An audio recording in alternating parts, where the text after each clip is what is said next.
Welcome back to the South Stands, a Buckeye football podcast by Ohio State fans for Ohio State fans from the West Coast. I'm your host, Zach Moore.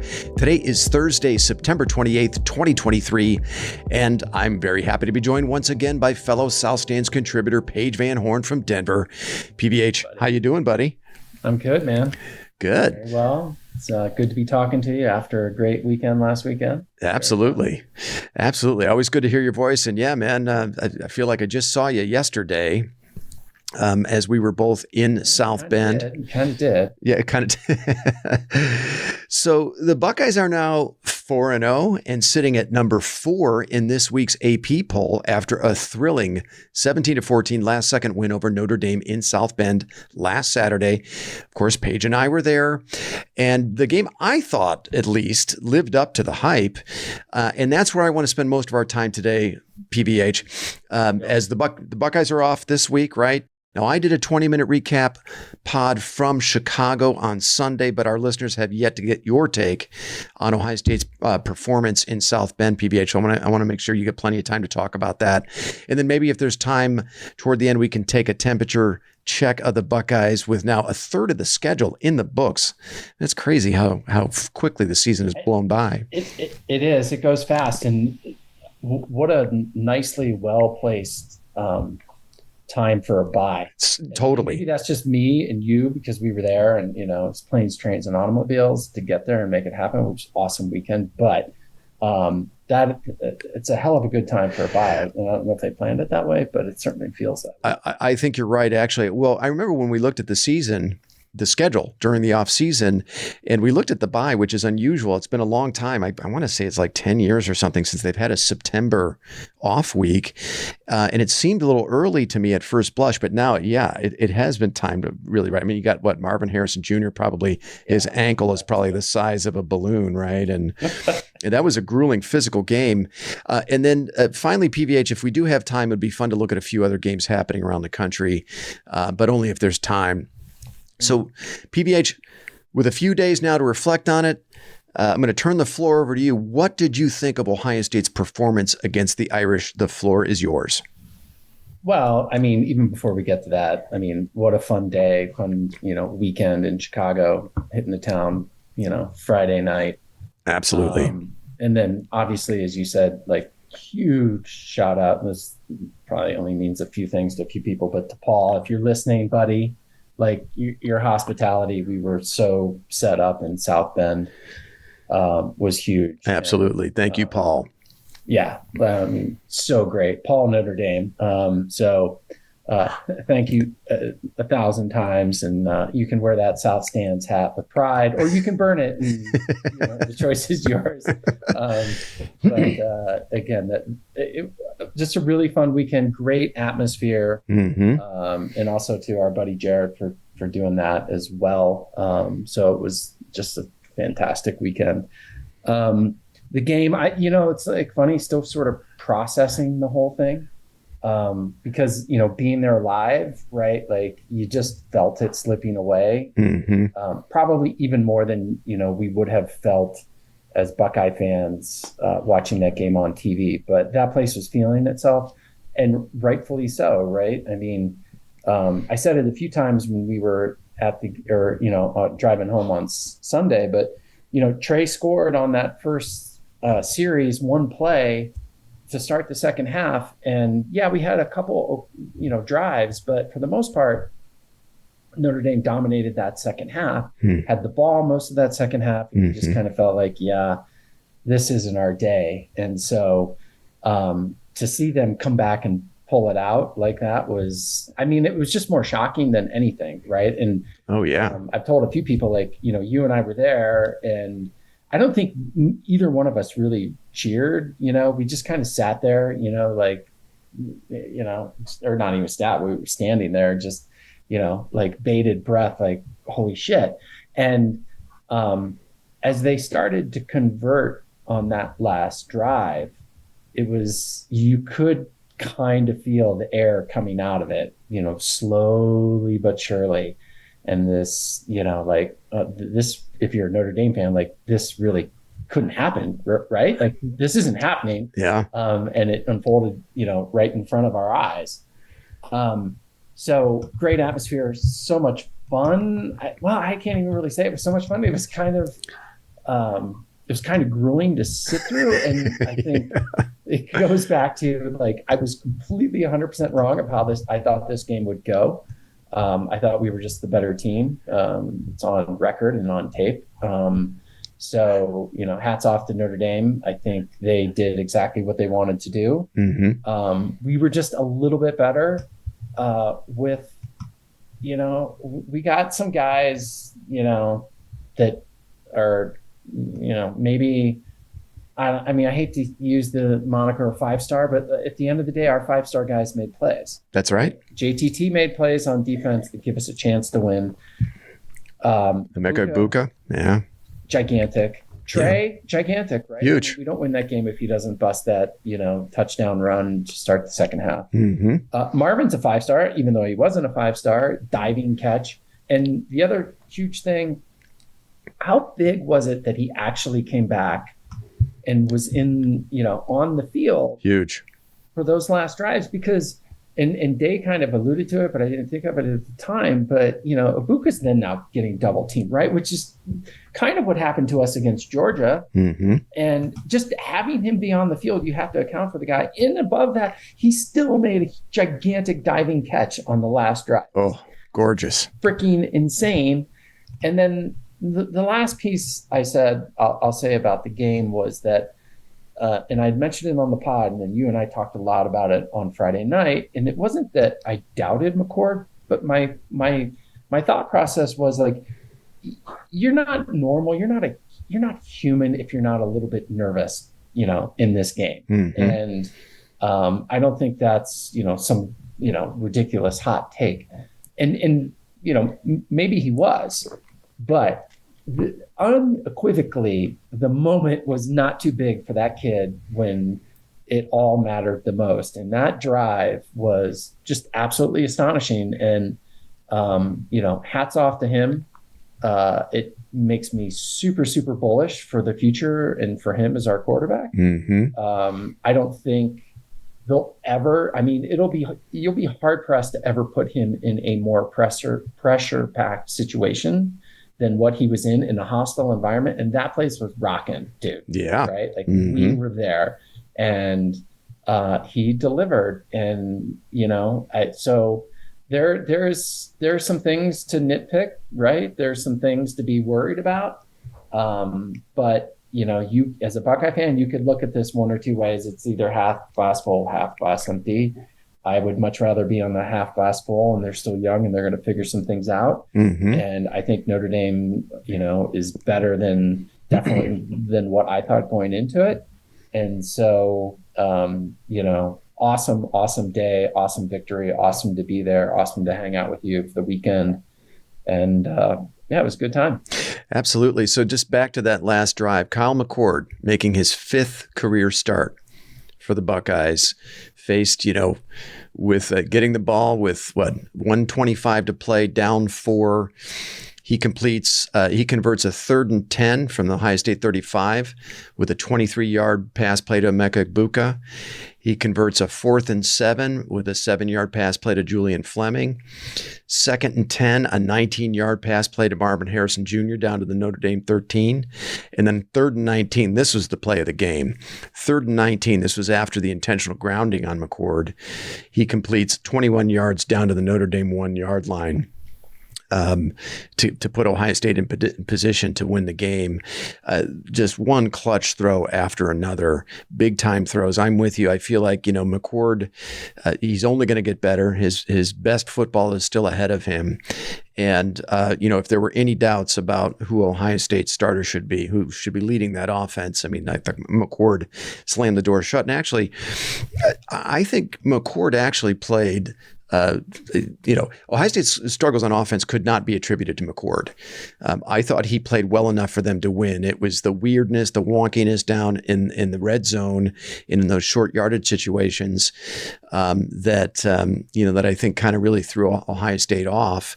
And I think if they convert there, they probably win this game comfortably. I mean, I think they should have been up 14-0 at the half. And yeah, there was missed opportunities for sure. For sure. I mean, and our indecisiveness and short yardage situations is probably a whole nother podcast. But sometimes I don't know. But you're right. I mean, that game could have not been as close. But on the other hand, Notre Dame, did some things that they were much more. They're a better team than I thought they were. That's not saying much because I hadn't seen them play all year. But it was just such a bizarre game to sort of sit through live in that atmosphere because I was so bullish going into it, and really, I mean, you could make the. I mean, we didn't do what was 3-0 at halftime. 3. Yep. What of 95% of that game, I kind of felt like maybe we weren't the better team. And then we pulled it out. And that's why I go back to, at the very, very end, when it mattered most, our clutch guys that are going to be first round draft picks were just enough to make the plays to allow us to win that game. Yeah. It was interesting. I want to go back to the offense in a second, but it just occurred to me. You mentioned the Georgia game. And I thought it was a really positive sign that Ohio State's first opportunity in a tight game, a high-stakes game, after the Georgia game, where the defense couldn't get off the field when it mattered and the offense couldn't cash in, on a last-minute drive. We saw the defense and the offense do that in this game. Right. You saw the defense step up and get a key stop, thanks largely to JT Tuimoloau on Notre Dame's first or their last, full possession of the game. And then you saw, Kyle McCord lead the offense for the game-winning touchdown in a way that, of course, C.J. Stroud wasn't able to do against Georgia in the Peach Bowl under different circumstances. No Marvin Harrison Jr. and, they were down some personnel to be sure. But I love that Ohio State, their very first opportunity to execute when it really, really mattered on both sides of the ball, they delivered. Yeah, and that's another good point that you just said, right? Is that, if Marvin was on the field against Georgia, we might have won that game. And the fact that he came back, right? We were watching it on the field. He was flopping around like a fish out of water, and I'm like, oh my God, right? And then he went in the tent. The fact that he came back in and made a play, but the fact that he was on the field, right, it matters, right? Because they're double teaming that guy. Yep. I mean, Notre Dame was unequivocally, we're not going to get beat deep by you guys. And the safety was 15 yards off him, but make no mistake, that was double coverage on Marvin all night long. Yeah. Right? Ohio State killed him underneath. It frees up Ibuka to make a play. It frees up Fleming to make a play. Yeah. Frees up Stover to make a play. How about Xavier Johnson on the big 40-yarder? Of course, they didn't score on that drive, but Ohio State, it was like kind of death by 1,000 paper cuts. With all the completions that McCord was making kind of, underneath and medium range. On offense, watching the replay, because I actually sat down and watched a replay of the game last night. First of all, I thought the Buckeyes on rewatch actually played better than I remembered watching live. Pardon me. But offensively, the Buckeyes only had 8 possessions in that game. Did you realize that? 8 possessions. I think I read that. That's insane. And remember, they punted on their first 2 possessions, but after that, they pretty much lived on Notre Dame's side of the field. They had 4 drives that ended inside the Irish 13-yard line. Now, unfortunately, right, they had 2 in the red zone that ended on downs, right, because they couldn't convert in short yardage. They had a 5th drive that was Trey Henderson's 61-yard touchdown run. That was only a 1-play drive. And then they had a 6th that got down to the Notre Dame 28-yard line after Kyle McCord hit Ibuka for an 11-yard pass play on 3rd and 9. But that was the play that was waved off, as it turned out, on a total bullshit personal foul on Josh Fryer. I don't know if you saw the replay of that, but he basically he knocked his man to the ground and then finished the play by landing on him and driving him into the ground, and they threw a flag on it. And I was like, come on, that's football. So, and I think McCord did what he needed to do to get Ohio State in position to score as often as they did. And it was just kind of weird, wonky play calling and just that weirdness in short yardage, the frustration in short yardage that kind of got in the way. But that was the point I wanted to make about McCord. He finished, as the game's leading passer. Ohio State also had the leading rusher in the game, Henderson. They had the leading receiver in Ekbuka. I mean, if we play this game 100 times, I think the Buckeyes probably win this by double digits, like 90 out of 100. No way. I don't think that. You don't think so? No, because I think they do enough things well. I mean, I think I would actually only give you maybe, I'd go 65, 70 tops. They had 4 trips inside the Notre Dame 13-yard line, and they only came over with 10 points. What are the odds that they would do that again? I mean, maybe they don't make 4 trips. Yeah, I mean, I could be wrong. I have a question for you. What? Well, okay, keep your train of thought because something popped in. No, go ahead with the question. No, I was sort of transitioning over to the defense and to your point of we win 90, but no, because we're gonna talk about the defense. Okay. I don't know. Here's the thing, right? Like I was thinking about this. Again, is it half glass full or half glass empty? We've got 4 games under our belt. We've actually only looked good once. And is that just a product that Notre Dame's better than we thought? Or is it, maybe this team isn't all we thought they were going to be? I'm in the glass half full, especially on the rewatch. I'm in the glass half full crowd. I mean, that was a top 10 team on the road. And you win that game however you win it. And, you throw style points out the window, in my opinion. And, you think about it, who else has a win as good as that? We know Texas went on the road and beat Alabama. That's it. And maybe Florida State beating LSU technically on a neutral field, but that game was played, I think, in Jacksonville. It was a veritable home game. I actually thought FSU going on the road and beating Clemson last week was also a nice quality win. But aside from those 3 games, I think Ohio State probably owns, the best win in the country. I mean, certainly we know Michigan and Penn State don't have anything like that. Right. So far. Yeah. So I'm in, one thing I loved about this performance, Ohio State was just absolutely clutch on third down. Now you could argue if they were better on first and second down, they wouldn't have faced so many third down, situations, but they were 10 of 17 on third down. I thought it was, unbelievably clutch. On the rewatch, I actually thought Trey Henderson was better down to down, carry to carry than what I remembered watching it live. And I also thought one guy we didn't really talk about, and I didn't mention him in the preview or in the postgame pod, is Cade Stover. Yeah. Was good for them. And he's actually become quite a pass catching threat among tight ends. I mean, I don't think there are a lot of tight ends that are as impactful catching the ball as Stover. So I guess kind of if we're looking, through 4 games, and we can kind of do this a little more in depth a little later in the pod, but through 4 games, we've got our signal caller, right? Kyle McCord is the unquestioned leader of that offense. I think we feel pretty comfortable about the skill positions. And, then the only questions I think remain on the offensive line. And, you and I have talked about that. They really struggled in run blocking, but I thought they did a good job pass protecting McCord for the most part. So, I'm feeling pretty bullish about the offense moving forward. I feel like they're going to figure things out on the offensive line. And I liked a quote that I saw. This is a tweet actually from Kirk Herbstreit. He actually had, I think, Ohio State as their number 1 performer in his top 5, right? He does a top 5, performances from Saturday. He had Ohio State number 1, and he also had top coaching performances. He had Day and Knowles as his top coaching performances. And what he said of the Buckeyes is he thinks their best football is ahead of them. And that's Kirk Herbstreit. And I know he's a former Buckeye, but he's pretty good at being neutral. Anyway, those are my thoughts on the offense. And again, I'm in the glasses half full camp. Where do you stand, PVH, looking at the offense? Yeah, I am too. I mean, I just,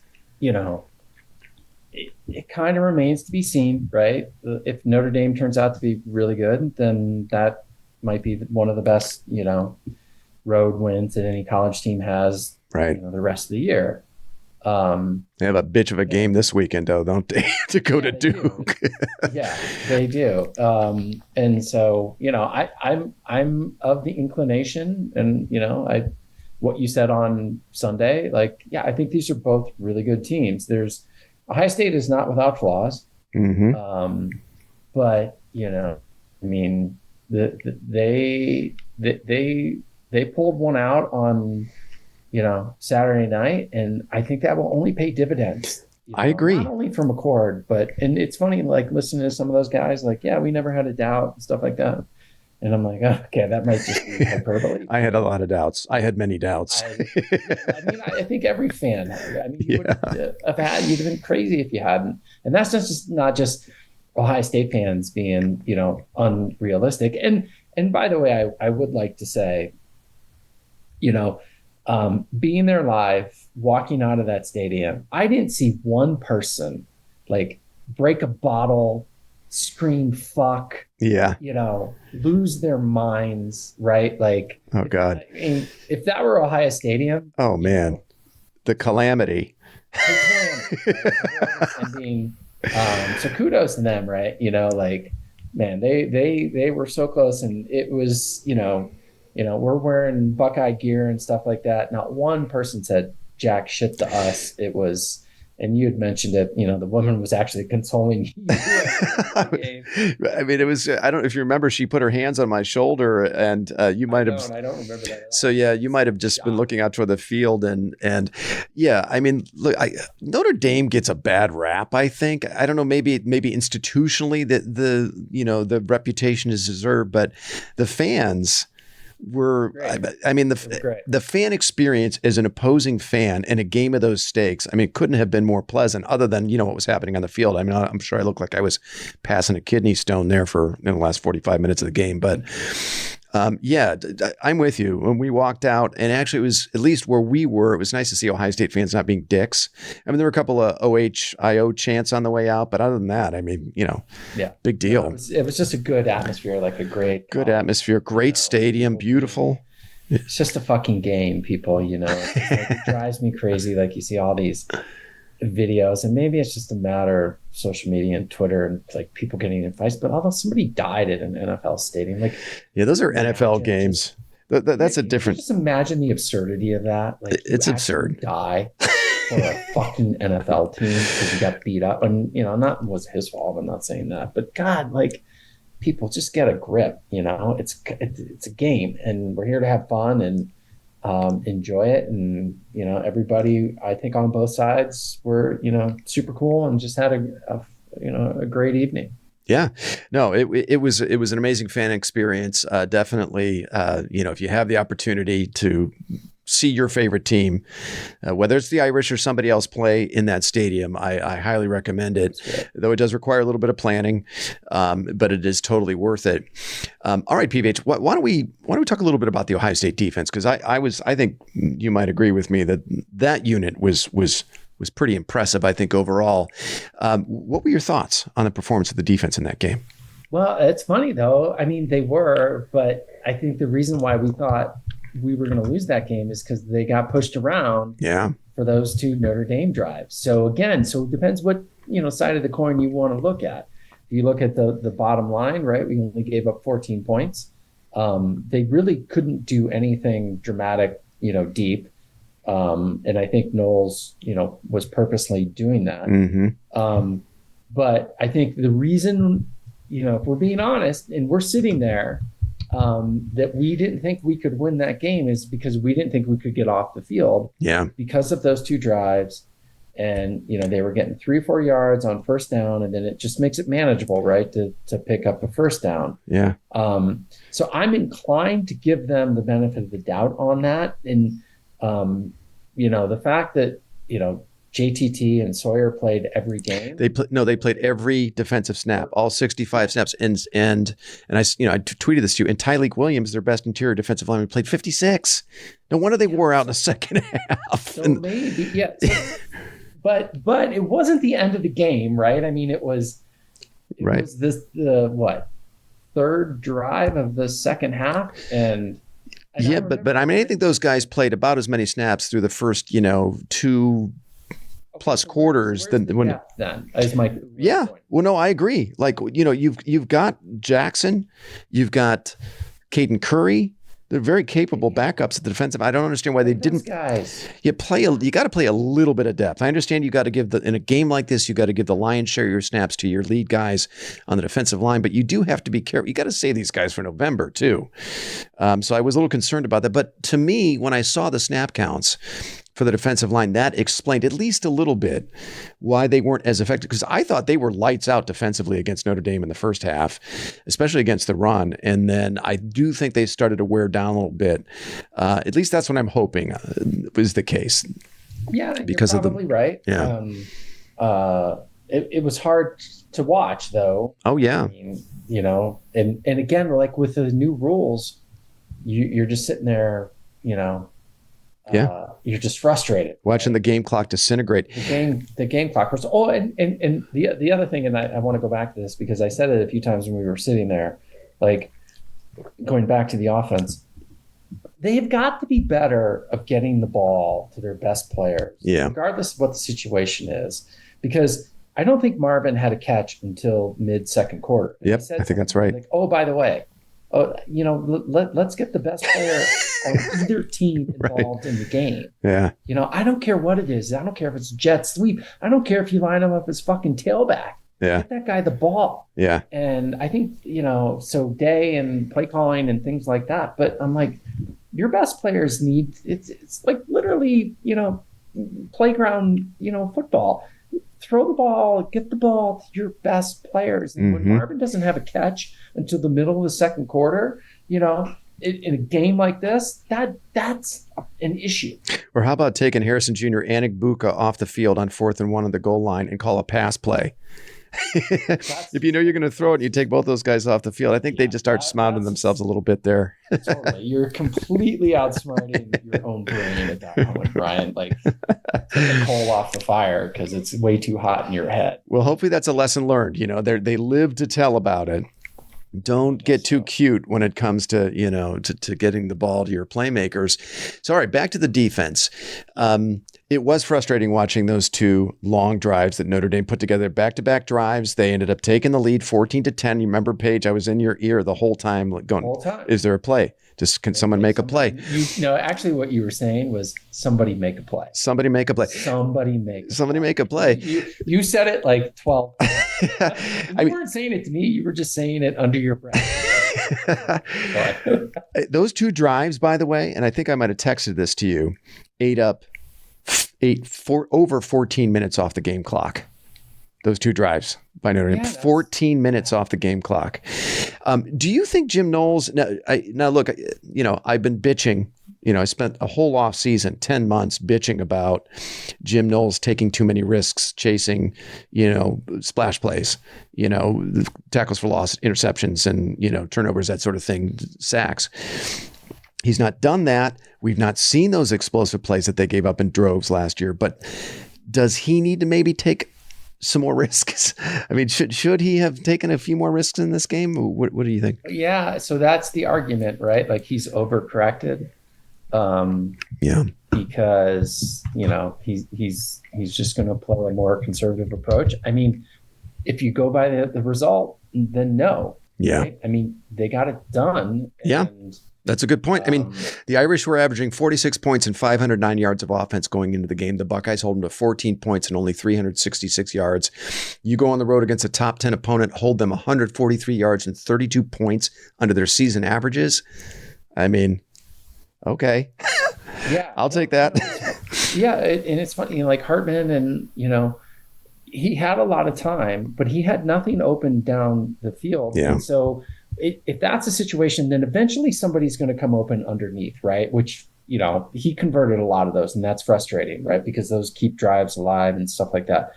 But if you're hell bent on not getting burnt deep, and that's, probably what the game plan was. And you got Burke out there. No one's throwing against Burke.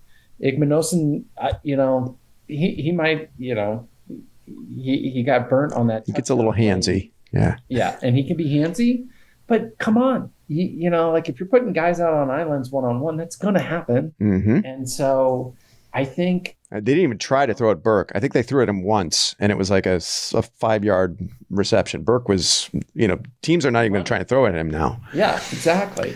And then Styles and Ransom, they're great. So it's hard to argue with the result. Is it, I mean, it lends itself to maybe a team, a good team converting some third downs and, holding the ball, which can be frustrating. But is that worse than, seeing Edwards busted around the side and go for 76 yards in, the fourth quarter? No. Right? Like the Michigan game. So I don't know. I mean, no, I do know. I mean, you roll with it because it's working right now until it doesn't work anymore. Yeah, I'd say if given the choice, I'd much rather, force the opponent to drive the length of the field and execute in the red zone, and then we'll see. Mm-hmm. You can't give them the cheapies that they did against Michigan. They even gave up some cheapies against Maryland and Penn State, and then of course we know what happened against Georgia in the Peach Bowl. With the benefit of again time to reflect and the opportunity to rewatch the game, to rewatch the telecast. I got to say that the performance of the defense is aging pretty nicely for me. Watching the replay, I thought Ohio State played better defensively than I remembered watching it live. I thought they did a better job of getting pressure on Sam Hartman than I remembered. Tyleik Williams and JT Tuimoloau were actually more impactful down to down, throughout the game than I remembered. Watching it live, I didn't think Tuimoloau showed up until that last drive when he had those 2 back-to-back plays. But watching it on, watching the replay, he was actually more impactful than that. And then the rewatch also confirmed a couple of things for me as well, namely the stellar play of the Ohio State secondary. I thought our corners and safeties were awesome. The safeties in particular, Ransom, Styles, and Proctor were great. And Ransom was actually named Big Ten Defensive Player of the Week for his 13 tackle performance against the Irish. I mean, I said on Twitter, he was a heat-seeking missile on Saturday night. Go back and watch. I'll send you a link to an abbreviated version of the game. It's 50 minutes and it's just the plays and everything else is cut out. Ransom was laying some lumber coming up and run support. I thought he was great. I actually, on the rewatch, thought Ohio State played better than what I remembered. And it was against a pretty good offense. They got some dudes. Now, the one area that where Notre Dame is not very dynamic is on the outside at receiver. But you know what? Neither is Penn State and neither is Michigan. I mean, they may be marginally better than Notre Dame on the outside. But I feel like when we talk about formulas, right, we talk about the formula to beat Ohio State, which is what Notre Dame tried to do. They tried to replicate the Michigan formula to beat us. But I think there's a formula now that perhaps we could leverage to beat the likes of a Penn State or especially a Michigan coming out of this game. What do you think? No, 100%. And we talked about that driving home. This is the formula to beat Ohio State. Guess what, though? That formula only works if the game is close. That formula only works, right, if we don't convert on fourth down, in the first half. And if you're down, and it's the same thing, against Michigan last year, right, where missed opportunities on offense lends itself to, this formula sort of manifesting itself as a way to beat Ohio State. But if our offense is clicking and we're converting on third and fourth down and we're putting up points, then you can't play that way, right? And so then Ohio State is dictating the formula. And it's not going to be always like that, but I think that's what happened in the Michigan game. I think that's what happened in the Notre Dame game. But you look back on the Georgia game, right? Like when we start putting up points, well, that formula goes right out the freaking window, right? Yeah. And so the good news is, I think our defense. I agree with you. Like I'm totally on board, half glass full on the defense. Those guys are leaps and bounds better than where they were last year. I think the coaching has taken the next step. It's just a matter of Ohio State dictating what they want to do in the game versus, hey, we're being forced to play in this certain manner. And, there's no doubt these guys are like, we want to run the ball, we want to slow the clock. The time of possession is now a whole new thing. Well, Ohio State just needs to kind of just flip the script on it, and then I think we'll be great. Yeah, they did actually take a fair amount of shots. Ohio State did. But I do agree with you. They got drawn into a fist fight in a phone booth with Notre Dame. I mean, the game was played at Notre Dame's pace. It was exactly how Notre Dame wanted to play. And to their credit, they dictated it. But Ohio State did actually try to take shots. I mean, I remember several long shots to Marvin Harrison Jr. There was one to Igbuka. There was one to Fleming. They even threw one to Trevion Henderson. They were actually able to draw a couple of pass interference penalties. I think Harrison Jr. drew 2. I know Trey drew 1 as well. So they definitely tried. I feel like with the offense, I feel like their best football's ahead of them. And as McCord gains more and more experience and more comfort running the offense, I feel like that's going to unlock more of the offense. I know that we have some troubles on the offensive line there. The offensive line has some work to do, but they are good at pass protecting. So I just want, and this goes back to the whole, Ryan Day, Lou Holtz thing. Just Ryan Day, don't get caught up trying to win a toughness contest with either Penn State or Michigan, right? Focus on winning the football game. And that is with your passing game, right? You got to run enough to keep them honest, and you've got a playmaker in Trey, who you've got to use, but don't get too caught up in proving to the world that your team is tough. But I also, and when I'm saying like play the game we want to play, I feel like what we do is we want to establish the run, and when that doesn't work, then we take shots down the field. And why you're not running 5-yard crossing routes every other play until they stop it. Like with our receivers, you got Cade Stover, you got Julian Fleming, it's almost like and again, I don't want to, badmouth Day in the play calling, because guys forgotten more about offensive play calling than I will ever know in 10 lifetimes. However, it does kind of feel like, I don't know if we're predictable. We put ourselves in kind of hard to manage situations where a lot of other teams don't do that, right? And so taking shots down the field long isn't necessarily, the best formula for us. I think we have, if you can guard our guys on 10-yard routes, which are much easier throws for the court, then I tip my cap to you, because I don't, fine. But it kind of doesn't feel like that's what we're doing. Well, the counter to that, though, is, your slot receiver, Emeka Egbuka, finishes with 96 yards receiving on 7 receptions. 6 of those receptions went for first downs. You also hit your tight end 7 times for 52 yards. You hit Xavier Johnson on an underneath route that went for 40. I feel like where Ohio State gets inefficient and predictable is on second down. They almost, they try to throw on first down, and when they don't, and they run up the middle. They run up the middle. No, seriously, I think it was Bill Landis who pointed this out. Overwhelmingly, Ohio State runs on second down. It's such a predictable tendency, and opposing defenses are ready for it. They know it. So I think it's also about mixing up tendencies.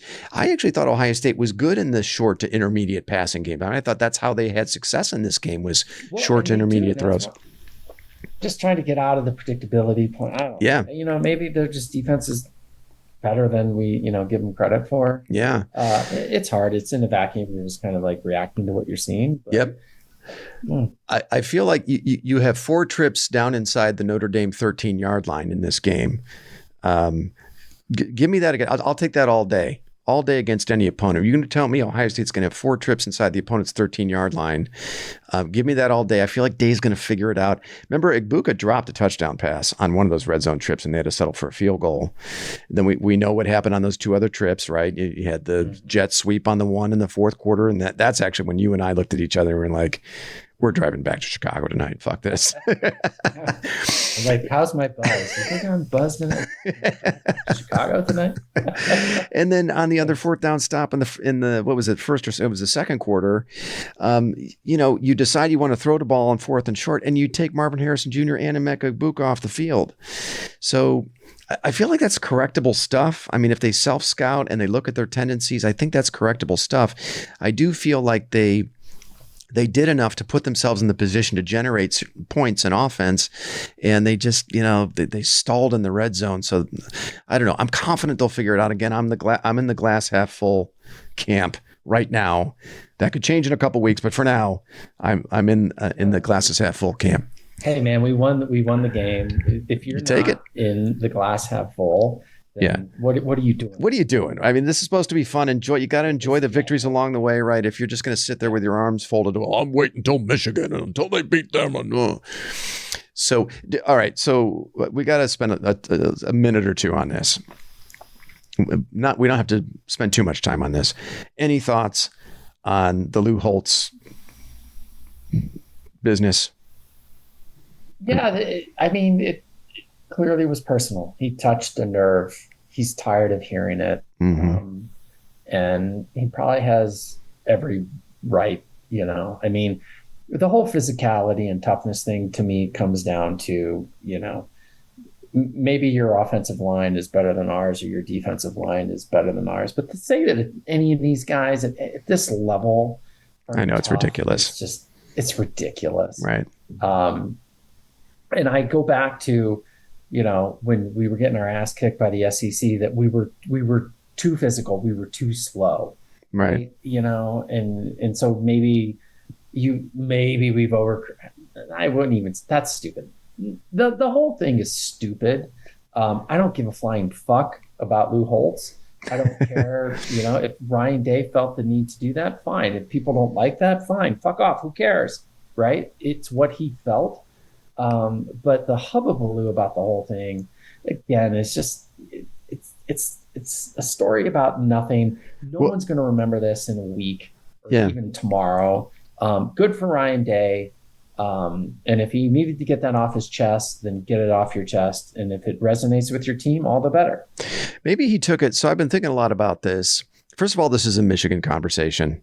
And, I think Ryan Day said on Saturday night, this question of whether we're tough or not ends tonight. And I'm like, Ryan, sorry, I hate to break it to you, man. It'll end when you beat Michigan. When you beat Michigan, then that's when people are going to stop questioning your toughness. Unfortunately, look, that's just the reality. That's the reality of the situation. But I do understand his reaction to a certain degree. And maybe he took advantage of the opportunity to set the tone for the season. Because, look, Holtz has no leg to stand on, right? Ohio State has beaten Notre Dame 6 times in a row. And look, last year was a very physical game, and Ohio State won the toughness contest last year at Columbus. So, if he wants to take advantage of the opportunity to set the tone for his team, I think largely Buckeye Nation seemed to love it. I thought it was manufactured bulletin board material, but kind of reflecting on it, if he wants to harness it and take advantage of it and try and set the tone for the season with that opportunity, okay, fine. But yeah, I agree with you. It's otherwise, kind of much ado about nothing in terms of, the fans. Yeah, and it's like when you think about it, it's like, well, he's lost to Alabama and Georgia and Clemson, and it's like, yeah, who fucking doesn't? Yeah, right? It's not like you're saying, yeah, he lost to Northwestern, Purdue, and Maryland. Right.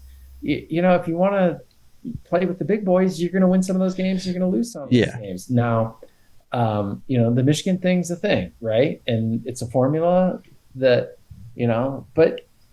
What has Michigan done other than beat Ohio State twice in the last, 2 years? Okay, great, but if that's the whole, if that hoists the national championship, then kudos to you. You win, right? Unfortunately, the goal is, beat Michigan, but we're trying to win a national championship. And, so the whole thing, whatever, it just got completely blown out of proportion. I do think, he had touched a nerve. He needed to get off his chest. I'm glad he did it. Mm-hmm. But it's really, a story about nothing, right? It's a story that could. It's a story that could resurface if Ohio State loses again to Michigan. So I guess one way to look at it is Day. There's a very good chance we'll lose to Michigan. That's going to be a tough game. It's going to be a tough game. They're tougher than we are. Yeah, I mean, I think you're putting more pressure on yourself, Ryan Day, by acknowledging it and making an issue of it. But I don't know. At the end of the day, if we look back at this was a rallying cry. It set the tone for the season, and it does ultimately lead to a win over Michigan and a Big Ten championship. Great. Only time's going to tell. I thought it was interesting. What really made it interesting for me is this. When we mentioned it before, is just what a friendly game day experience it was for us, and then to hear that there was this feud going on between Day and this luminary of Notre Dame football. I saw, by the way.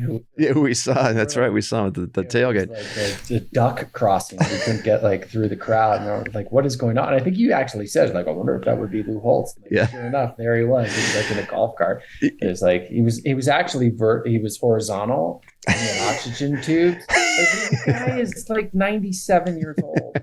What are we talking about? Yeah. All right. Okay. Well, that's probably all the time we want to spend on that. So look, with a third of the regular season already in the books, again, Ohio State's 4-0. They're fourth in the AP poll. We both agree, PVH, the Buckeyes are not yet a finished product. There's work to do along the offensive line, but as we mentioned, I think there's clarity on who should be running the offense. It's Kyle McCord's team. We weren't sure as of about a month ago if it was going to be McCord or Brown, but that question was answered emphatically by McCord these last couple of weeks. I also think we have some clarity on what's happening at running back. It's Trey Henderson and Chip Trayanum. It's their show. Maybe a sprinkling of Mayan Williams, who I think is hurt. I mean, he played a huge role in the run game last year. And I mean, I would even if Trayanum plays well and has outplayed them, I would think there would still be a role for Mayan Williams in this offense if he's healthy. So I have a feeling he might be banged up. We might hear from Williams, in October, November. And we know what the Buckeyes are at receiver. We've talked, already ad nauseum about Harrison and Igbuka as probably still the best duo in America at receiver, although Washington may have something to say about that. The Huskies are looking pretty good. I think we're very comfortable at tight end with Kate Stover, who, I think was underrated against the Irish. I think G. Scott Jr. is making some waves there. I think they must feel pretty comfortable at tight end. I'd personally like to see one more playmaker emerge at receiver. And I wonder if Carnell Tate might be that guy eventually. The Buckeyes are 34th nationally in total offense. Now that is down significantly from the standard that the offense has set over the last 4 or 5 years, but still pretty good. They're 18th in offensive yards per play. They're 40th in scoring offense. They're 19th in passing offense, only 75th in rushing offense though. And I think, that number right there points mostly to the need for improvement along the offensive line. But I think overall still a very good offense that is only going to get better, in my opinion. PVH, what is kind of your big picture, view of the offense now as we move forward to the last 2/3 of the schedule? Yeah, I mean, we're 4-0, man. You got to take that every day of the week, twice on Sunday. Yeah. I think two of those games are on the road, right? One was Indiana, whatever, but at Notre Dame.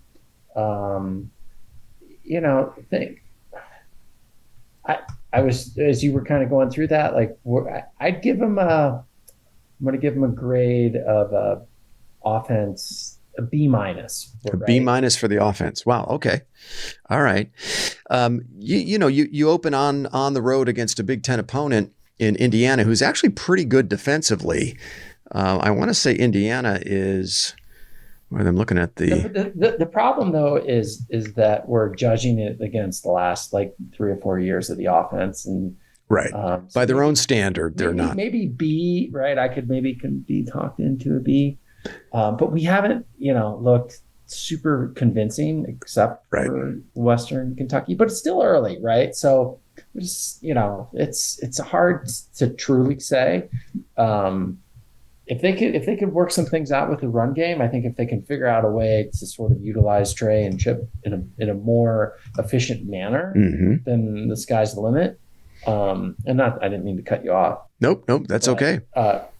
Kyle, we got our guy, right? That dude's a stud. Yep. He did something that CJ couldn't even do, and CJ's kind of pretty good. But you remember when we were looking at the schedule during the offseason, and you had asked me what are the chances that coming out of the Notre Dame game, Ohio State has a quarterback controversy, that they don't know who their quarterback is going to be? Yeah, I remember that. And thankfully, we got answers actually to the affirmative of who that guy's going to be. So as McCord gains experience and comfort within this offense, I think that's going to unlock more of the potential of this offense. All right, PBH. So on defense, through 4 games, I think it's gone about as well as we could have hoped. I mean, except for maybe splash plays, right? I'd like to see more sacks, tackles for loss, and turnovers from the Buckeye defense, but not at the expense of giving up explosive plays like they did last year. Ohio State is currently 6th nationally in total defense, 4th in defensive yards per play. They're 5th nationally against the pass. They're 36th against the run, which is a little low by our standards, but still pretty good. And I think this defense passes the eye test too. It's not just numbers. I mean, you look out on that field, and we saw them in person last Saturday. Look out on that field, and you see a lot more dudes than you did a year ago. Sonny Styles, Davis and Igbinosun, some impressive looking athletes. There's more talent out there than a year ago. I think there's more versatility, and knock on wood, they're healthier, right? I mean, I think that's why we're seeing, Denzel Burke playing as well as he is, Jordan Hancock playing as well as they are. PBH, give me a few thoughts on the defense through 4 games. Yeah, I 100% agree. Like vastly improved, right? I mean, how many for years, like we were just screaming at our secondary, Ransom and Styles, and even your boy Josh Proctor, man, you got to give it up. Like the dude's out there, he's making plays. Yeah, I mean, he has played well. He's a physical specimen, right? Like his problem was he was like a heat-seek missile and like would miss a tackle, and then guys going for 80 yards. Right. Outside of the only criticism you could give them is, you want to see like more sacks or something like that. But, in the last 3 years as Ohio State fans, we'd have cut off our little pinky to have a number 6 overall total defense. Right? Absolutely. I mean, so yeah, I mean, absolutely. And I think the coaching's better, right? Like Knowles, year 2, has learned a few things. Mm-hmm. And linebacker play is solid, although they were a little quiet against Notre Dame. Yep. But yeah, solid A. I give them a solid A. Yeah, I'm with you there. Yeah, actually, what was impressive to me about the way the defense performed against Notre Dame was the fact that, Tommy Eichenberg and Steele Chambers, 2 of our best defensive players, did not play well.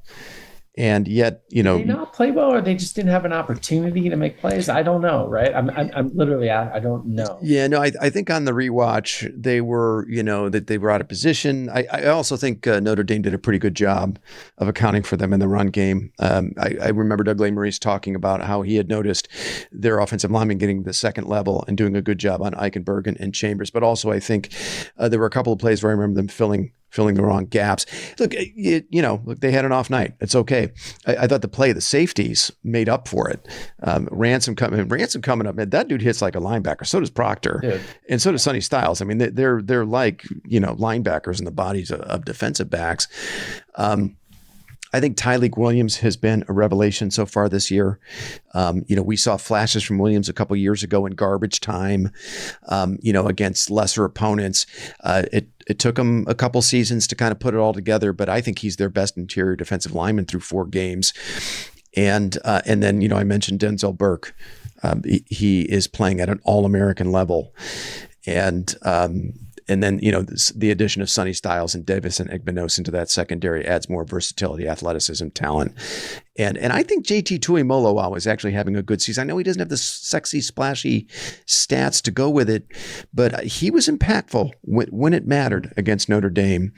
He's not Joey Bosa. He's not Nick Bosa. He's not Chase Young. He reminds me a little bit more of a Cameron Hayward. A guy that could probably play, he's a strong side defensive end. He's not the guy that's going to come after the quarterback, but he's excellent against the run. So is Jack Sawyer, I think. So I'm with you. I was just going to ask you, where is Zach freaking meter on Sawyer? I mean, both of these guys, I think, look, we're 4 games into their junior season. It's obvious that they're not going to be putting up the big sack numbers, but they're still very effective defensive ends. And, look, they're what we've got. Now, I would like to see, more snaps for Caden Curry. and Jackson.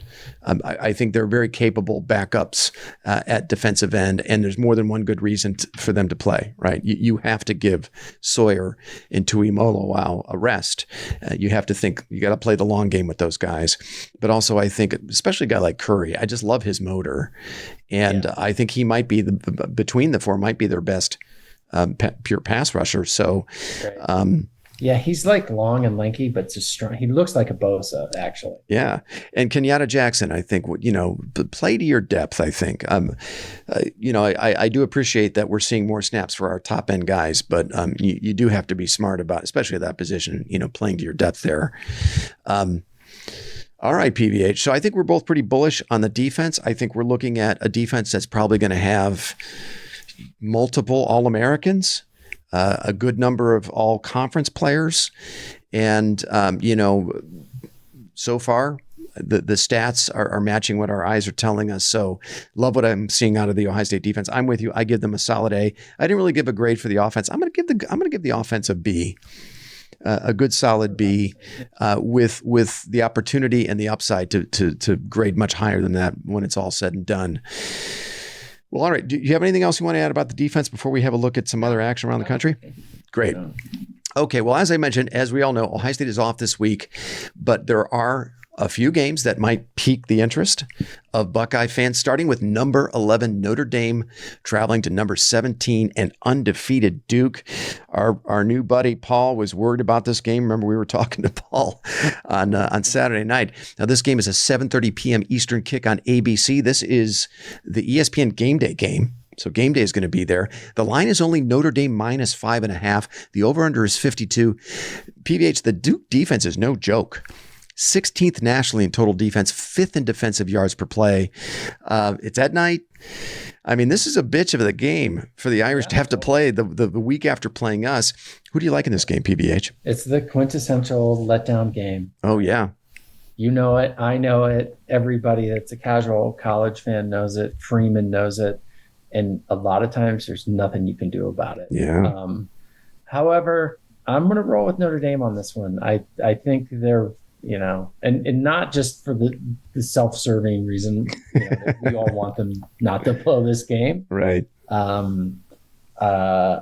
think they get it done. I think, for sure. It might be close for a while. And you can't, just the emotional side of losing the game like that at Ohio State takes its toll, but you also can't underestimate the physical toll of a game like that. Oh, yeah. Either one of us would have any clue what that's like, but it's got to be a thing. But I'm going to roll with Notre Dame on this. I hope they pull it out. Are they going to cover that 5.5, do you think? Yeah. Okay. You'd like Notre Dame to cover. I'm with you. I don't think they cover, but I think they pull it out. And I think that's a hell of a game. Then it's like a fourth quarter. Oh, I think it's going to be a 4-quarter game. I think the difference, though, because we remember last year, Notre Dame laid an egg the week after the Ohio State game. They lost to Marshall at home. But I think the difference here is Sam Hartman. I think he's a good enough quarterback to prevent that from happening. So I like the Irish, but not to cover. I think it's going to be a hell of a football game. Well, and Hartman, and the other thing about Freeman, man, like, give the guy a break, right? It's his second year as being a head coach. So yeah. Maybe he's learning a few things along the way, right? Yep. Which is something I think that we don't give Day.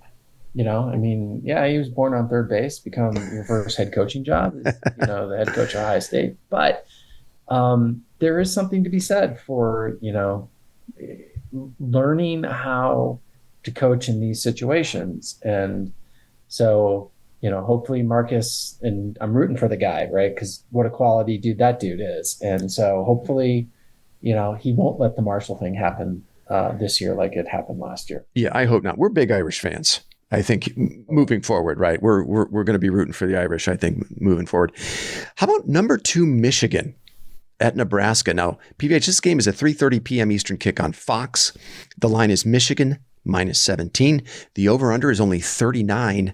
Nebraska comes into this game 39 points. That's the over-under. This is going to be a 1990s football game. It certainly projects to be. Here's an interesting stat. Nebraska comes into this game second nationally in rush defense, allowing only 46 yards per game. And Michigan not as effective running the ball so far this season as last. It's been kind of a slow start for the Michigan ground game this season. The Wolverines all the way down at 50th nationally in rushing offense. Last season, they finished 5th nationally, averaging 239 yards per game and 5.58 yards per carry. And that was 3rd nationally. This season, Michigan is averaging just under 168 yards per game. That's 71 fewer than last year. That's a lot. 71 fewer than last year. And their per carry average so far this season has also dipped under 5 yards, only 4.97 yards per carry. Now, Blake Corum is still playing well. He's averaging 6.1 yards per carry, which is slightly up from his average last year. He also has 8 rushing touchdowns. But Donovan Edwards is really struggling so far this year, only 3.3 yards per carry. His longest run of the season so far is only 14 yards, and he has yet to score a touchdown. I don't know. It's in Lincoln. Who do you like in this game, PVH? Or 3:30, so it'll be under the lights. So I'm going to roll with the trend until they change it, but Nebraska will lose this game by some stupid way at like 4 points, right? Because they've done that 17 times in the last, 5 years? Yeah. So I'm gonna take Nebraska in the points, but yeah, maybe. I mean, and like on the flip side of that coin, like at some point Nebraska has to bust through, right? Like, you would think. It's been so close.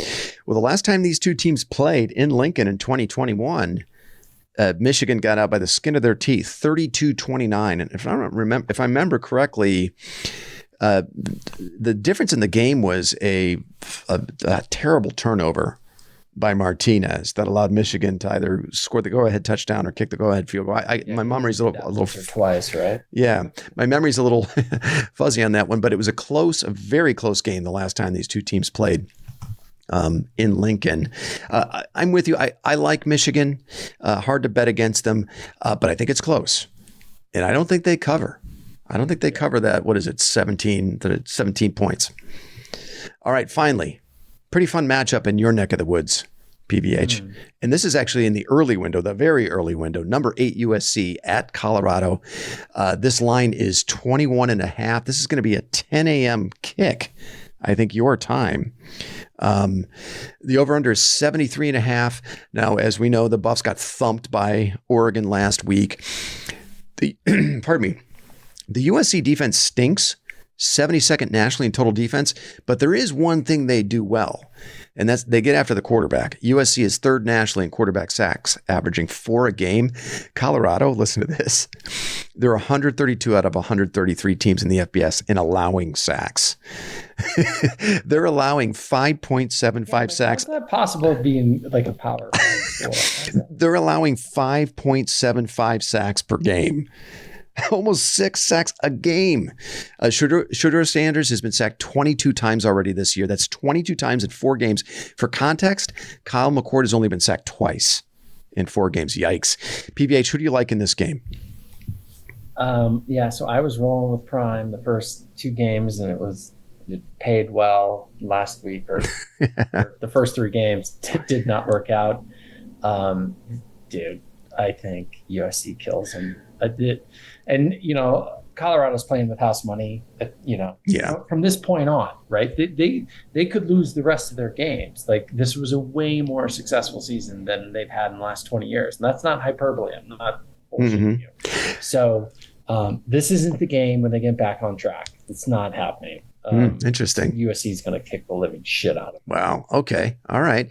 I'm not sure I'm as big a believer in USC as you are. I mean, we were watching them play against Arizona State last Saturday night, and they really struggled. They can't tackle for shit. I think Colorado gives them a little bit more of a game than this, but I do like USC, and I think it's because of Caleb Williams. But I don't think they cover that 21.5. I think it's closer than that. Yeah. Right. I'm not saying it's going to be close, but I don't think they cover the 21.5. That USC defense is still pretty stinky. And Colorado's got good skill players. I know, but Hunter's still not playing. Hunter's not playing. Okay. They just got their ass kicked. Yeah. You could be right. It's so funny that they're getting all these Fox 10 a.m. starts, which is the curse of being entertaining, I guess. Right. You have to play football at 10 in the morning. It's so freaking stupid. Oh yeah. Did you want to take a minute or two to go off on the? Well, I mean, it hasn't been announced yet, but all I'm saying is we were talking about it before the pod. Like, now the rumor is that Ohio State Penn State is going to be the big noon kickoff, and it's like, if that's the case, I might quit being a college football fan. Like, you have to stop, and I don't care that 8 million people are going to watch it.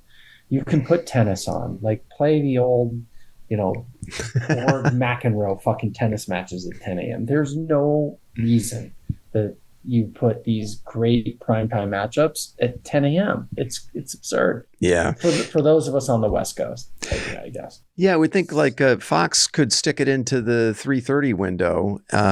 They love their big noon kick. They do.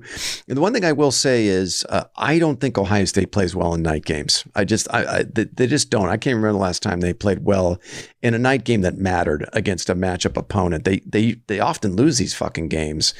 So I'm an early riser, and usually I'm kind of in front of the television, ready to go with everything accomplished that I need to accomplish for these early kicks. But I know, PVH, you're on a different schedule than me, as most people are on a Saturday. I'm kind of a weird breed when it comes to that on a Saturday. No, it's just a matter of the fact it's, God, it's not that hard. I mean, people are going to watch it anyways. Just because you draw 8 million people for a good college football game isn't indicative of the time slot that it's in. It's just that it's a good college football game and people care and they're going to watch it. You could put it on at 2 a.m. They're still going to watch it.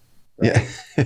and so why are you arbitrarily making it, I just, the logic, and maybe we could get a Fox executive to come on the podcast and explain it to me in a way that makes sense. But at this point, the logic is lost on me to take your best marquee matchup and put it on when half of the country is still kind of waking up. It doesn't make sense. Yeah, no, I mean, maybe the thinking there is that ESPN, their prime competitor, is putting all their best games in that 3:30 or primetime window. So you own the noon window. I don't know what it is. Anyway, we've already probably spent. That might be it. Yeah, maybe that's what it is. Executive on and have him explain it. I'll see if I can. If I can wrangle somebody from Fox. All right, PVH. Hey, listen, man. That was a great effort for a Thursday evening. Thanks so much for making the time. Unless you've got anything else you want to say. No, I mean, we missed you, Chad. I guess you're at some realtor conference. I hope you got a lot of big deals tonight. Yeah, I mean, I don't know whatever. I can't imagine what's more important than recapping Ohio State Notre Dame. Especially Notre Dame. Buddy. Yeah, we missed you too, CP. Yeah, this would have been a perfect. I mean, I thought CP would be, like the first one on, so he could take his victory lap, knowing how he feels about Notre Dame. Well, I guess we'll have to get his thoughts on the game next week. Money talks. That's the way it goes. Yeah. All right, buddy. Thanks so much for making the time. For our listeners, you probably won't hear from us again until next week at this time. So until then, thanks so much for listening, and go Bucks.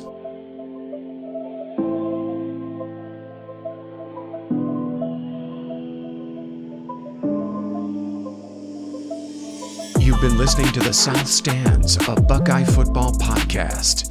You can follow us on Twitter, Instagram, and Facebook, and visit our website at southstandsosu.com.